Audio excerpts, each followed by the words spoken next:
అత్తగారంటే అమ్మలా ఉండాలి తప్ప పెత్తనం చూపించి అధికారిలా ఉండకూడదు. బొమ్మరిల్లు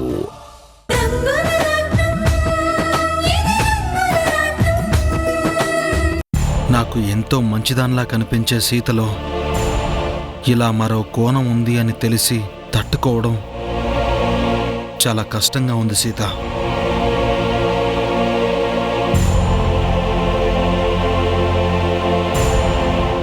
నీ నుంచి ఎలాగైనా నిజం రాబట్టాలి. నీ నోటితోనే నిజాన్ని చెప్పించాలి. చెప్పిస్తాను.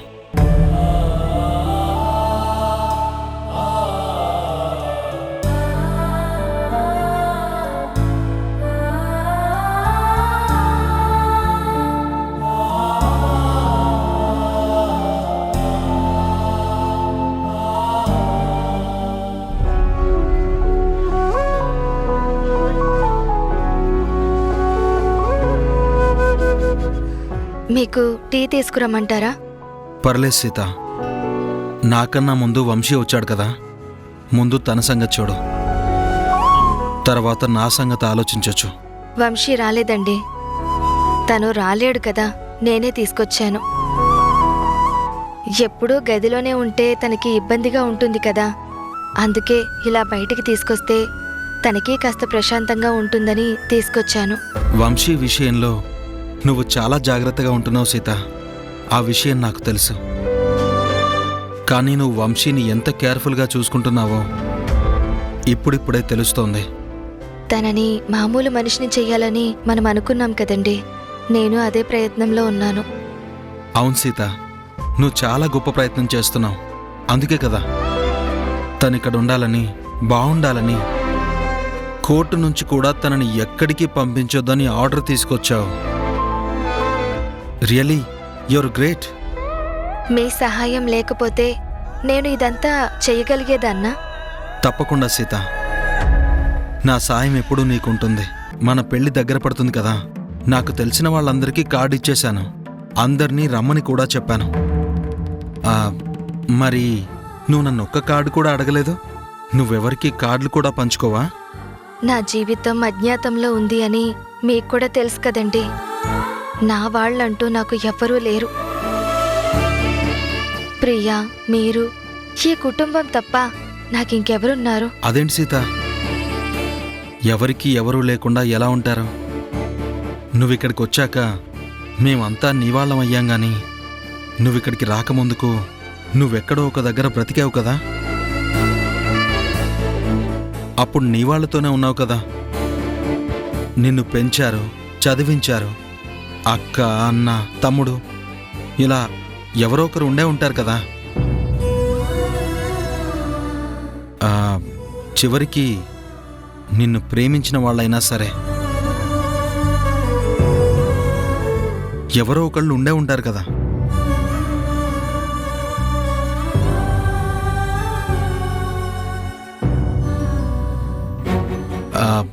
అంటే అభిమానించేవాళ్ళు.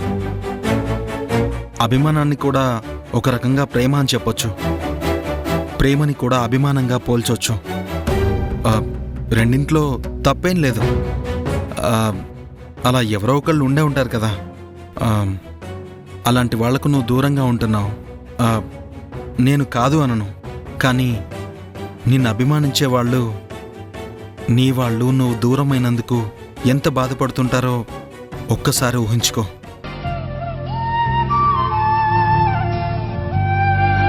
వాళ్ళందరినీ కలవాలని, మళ్ళీ వాళ్లతో కలిసిపోవాలని నీకు ఉంటుంది కదా. అందుకే అడుగుతున్నాను. వాళ్ళల్లో ఎవరో ఒకరు ఉండే ఉంటారు కదా, వాళ్ళకి చెప్పు అంటున్నాను.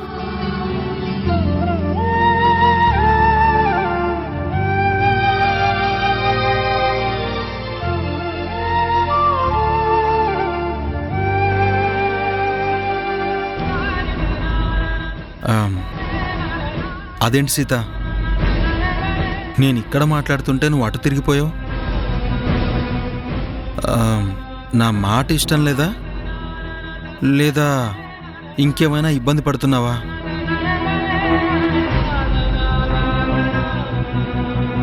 నేను ఇంటికొచ్చినప్పుడే చెప్పాను కదండి, నా గతాన్ని బయటికి చెప్పుకోలేను, నా భవిష్యత్ ఏంటో నేను నిర్ణయించుకున్నాను అని. ఆ గతాన్ని నేను మర్చిపోయాను. ఒక రకంగా వదిలేశాననే చెప్పాలి. ఆ గతం తాలూకు జ్ఞాపకాలతో కానీ, ఆ గతంలో ఉన్న మనుషులతో కానీ నేనిప్పుడు ఎలాంటి సంప్రదింపులు చెయ్యలేను. వాళ్లతో ఎలాంటి అనుబంధాలు కొనసాగించలేను. ఇదంతా ఎందుకు చేస్తున్నానో నాకు తెలుసు. ప్రస్తుతానికి ఇంతకు మించి నేనేమీ చెప్పలేను. నా నిర్ణయం మీకు చెప్పాను. మీ నిర్ణయానికి నేను తల వంచాను. మీతో 7 అడుగులు నడుస్తాను అని మాటిచ్చాను. తల వంచుకుని తాళి కట్టించుకోవడానికి సిద్ధపడ్డాను. ఇది మీరు మీ కూతురు కోసం చేస్తున్నారు. నేను నన్ను అంతగా అభిమానించే ప్రియా కోసం ఇంకొన్ని కారణాల వల్ల ఈ పెళ్లి చేసుకుంటున్నాను. ఇది ఇలాగే జరగనివ్వండి. ఇంతకు మించి నన్నేమీ అడగండి.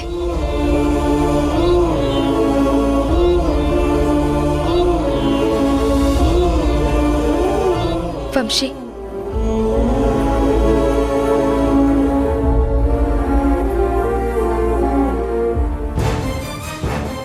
నాకు తెలుసు సీత, నీ అంతట నువ్వు బయటపడవు అని.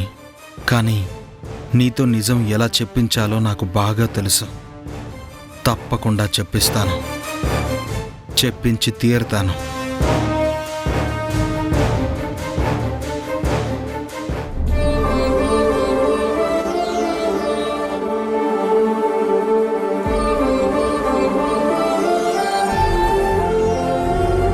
అదేంటి గోపి, ఆగిపోయావు ఎందుకు?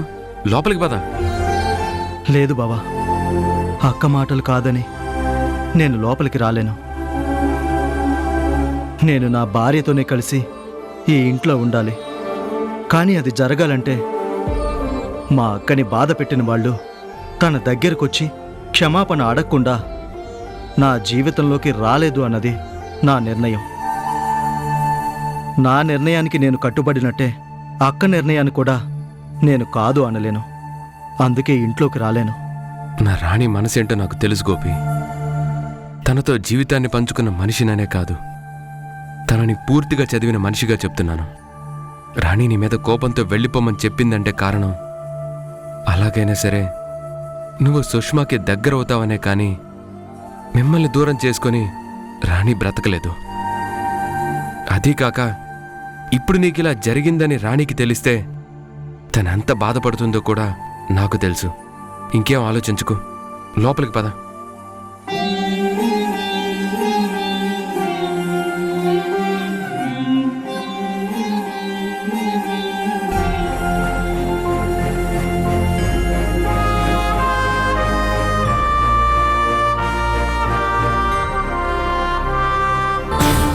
గోపి, ఏమైందిరా? ఏంటండి, గోపి మాట్లాడట్లేదు? ఏం జరిగింది? గోపి మీద ఎవరో అటాక్ చేశారు రాణి. సమయానికి నేను వెళ్ళాను కాబట్టి తనకేమీ కాలేదు. కానీ ఖచ్చితంగా ఎవరో పగ పెంచుకొని తన మీదకి మనుషుల్ని పంపించారు. బాగా కొట్టించాలని నిర్ణయించుకున్నారు.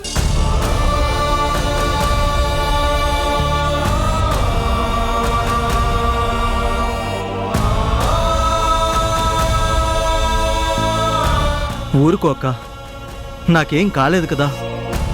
నువ్వు నన్ను ఎంతో జాగ్రత్తగా పెంచావు. ఇప్పుడు బావ కూడా నన్ను అంతే జాగ్రత్తగా కాపాడాడు.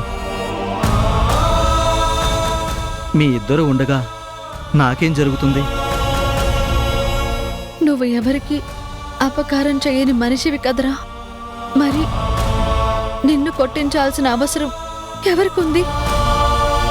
నిన్ను బాధ పెట్టాల్సిన అవసరం ఎవరికుందిరా? ఇంకెవరికక్క? సుష్మా వాళ్ళ అమ్మకే ఉంది.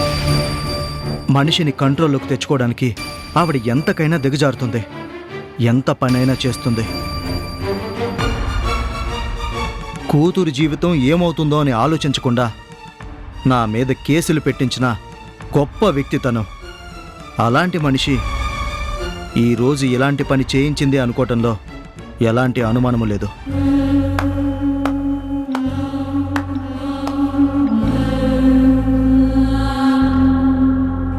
కరెక్ట్గా ఆలోచించావు గోపి.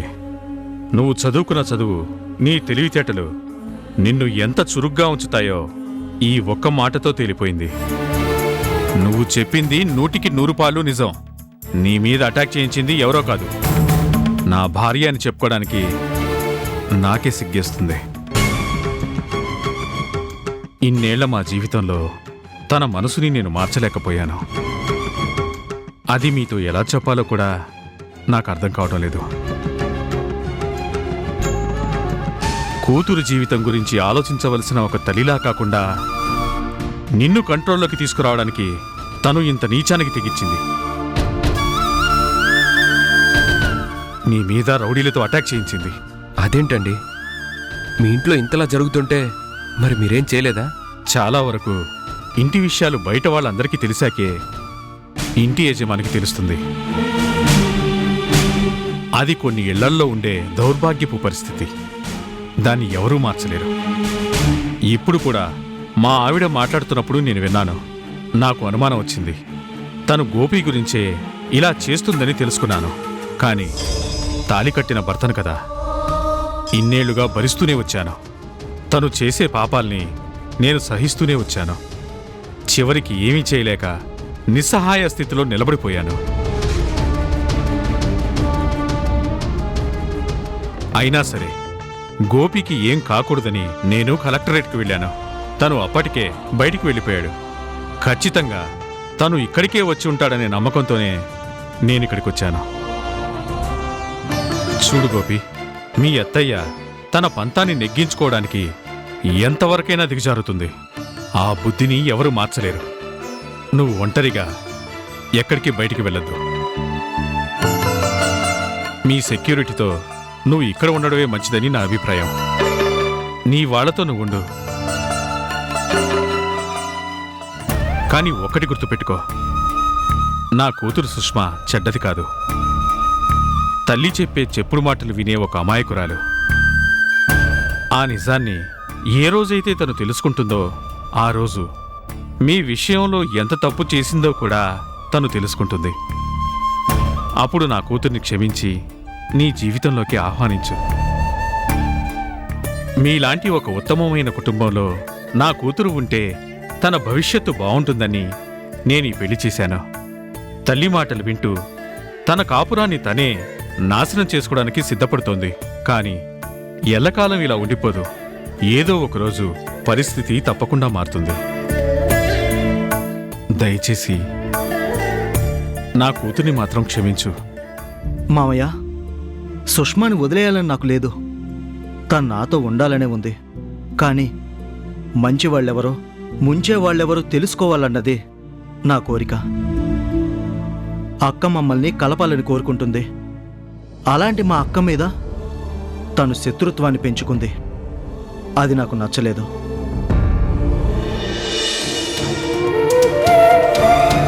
అక్క విషయంలో సుష్మా తాను చేసిన తప్పుకి క్షమాపణ అడిగిన రోజు మా ఇద్దరిని ఎవ్వరూ విడదీయలేరు.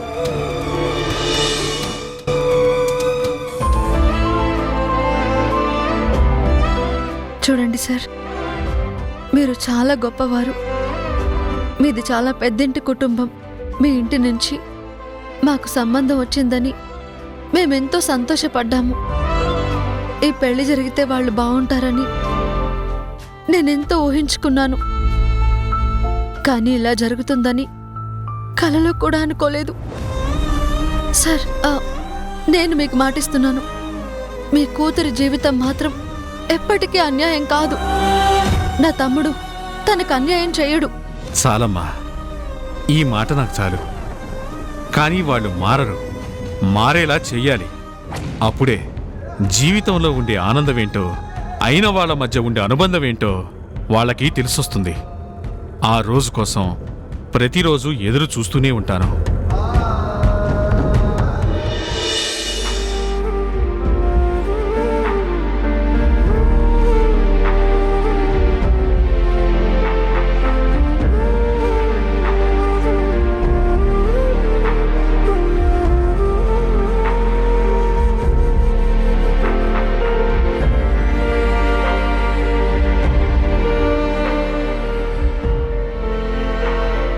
అదేంటి నాని, రోజు భోజనానికి రమ్మని పిలుస్తావు కదా, మరి ఈ రోజు పిలవలేదేంటి?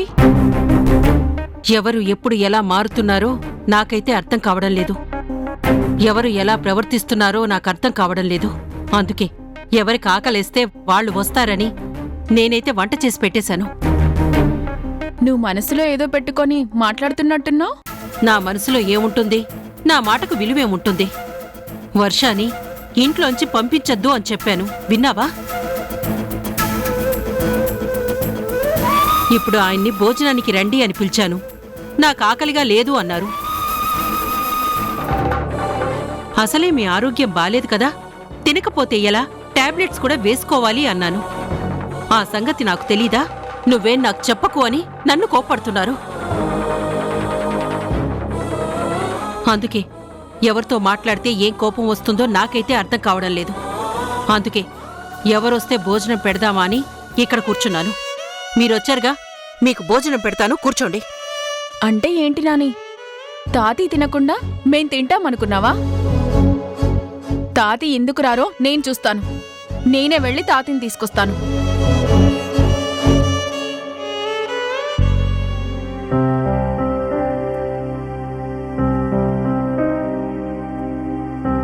తాతి, భోజనం చేద్దాన్రా. నాకు ఆకలిగా లేదమ్మా, మీరు తినండి. ఏంటి తాతి, నువ్వు కూడా అలిగావా? నా మీద కోపాన్ని చూపిస్తున్నావా? ఇంట్లో నువ్వు తినకపోతే మేమందరం ఎలా తింటాం? రా, భోజనం చేద్దాం. చెప్పాను కదా నాకు ఆకలిగా లేదని. చెప్తుంటే నీకు అర్థం కావడం లేదా? తినాలనుకుంటే నువ్వు తిను, దాని వదిలే.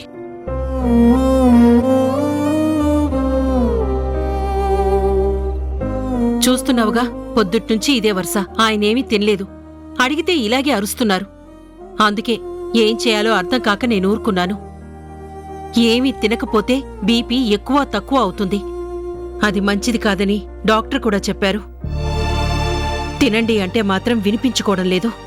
అదేంటన్నయ్య, దేని గురించి మీరిలా ఆకలితో ఉంటున్నారు? ఎవరి మీద అలిగారు? నేనెవరి మీద అలగలేదు. అలగాల్సిన అవసరం కూడా నాకు లేదు. చెప్పాను కదా, నాకు ఆకలిగా లేదు, నేను తినను అని. మీకు ఆకలిస్తే మీరు వెళ్ళి తినండి.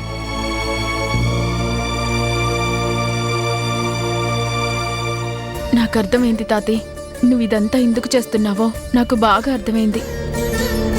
నేను వర్షాని ఇంట్లో నుంచి గెంటేశాననే కదా నువ్వు నాని ఇలా మాట్లాడుతున్నారు.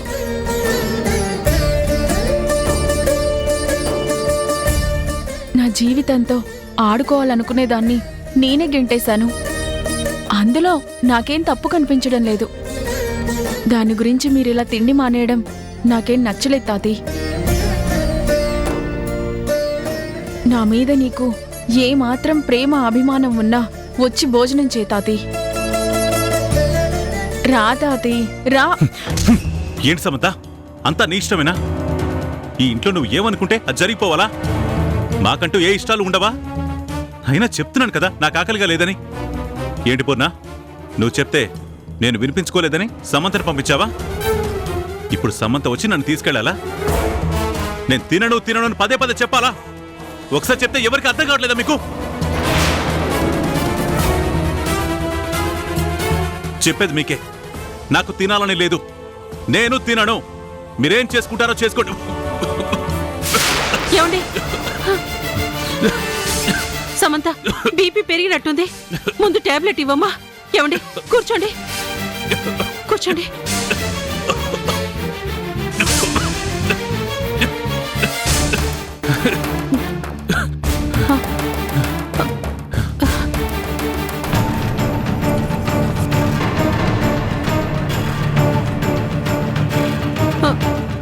తాగండి.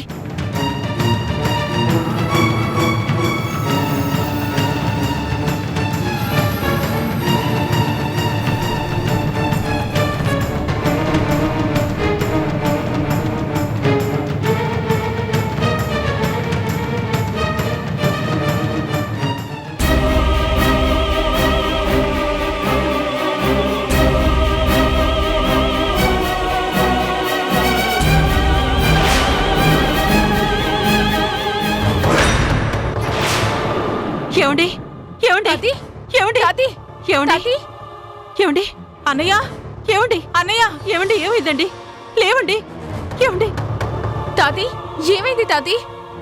అన్నయ్య ఏమండి ఏమండి ఏమైందండి ఏమండి ఏమండి ఏమండి అన్నయ్య ఏమండి తాతి అన్నయ్య తాతి అన్నయ్య ఏమైంది అన్నయ్య ఏమైందండి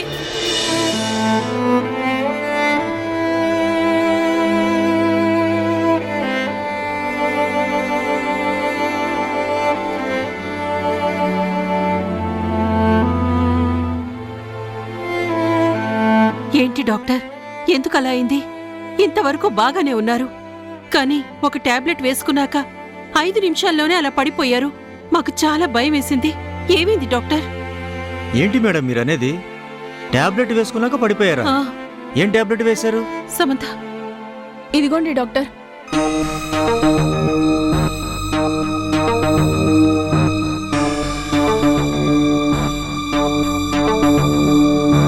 ఏంటమ్మా ఇది? నువ్వు బాగా చదువుకున్న అమ్మాయివే కదా, నువ్వు కూడా ఇలాంటి పొరపాటు చేస్తే ఎలా? ఏమైంది డాక్టర్? పొరపాటున వేరే టాబ్లెట్ ఏమైనా ఇచ్చిందా? లేదు నాని, అది బీపీ టాబ్లెటే. నాకు బాగా తెలుసు. ప్రిస్క్రిప్షన్లో చూసే ఇచ్చాను. కరెక్టే అమ్మా, ఇది బీపీ టాబ్లెటే, కానీ దీని వెనకాల డేట్ చూసావా? ఇది ఎక్స్పైర్ అయిపోయిన టాబ్లెట్.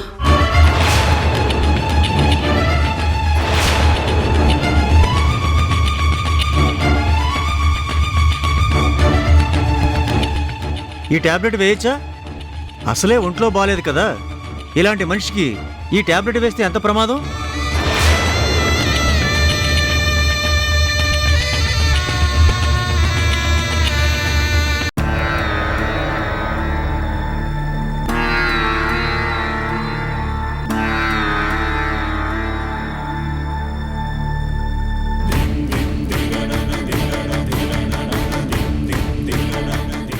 అక్క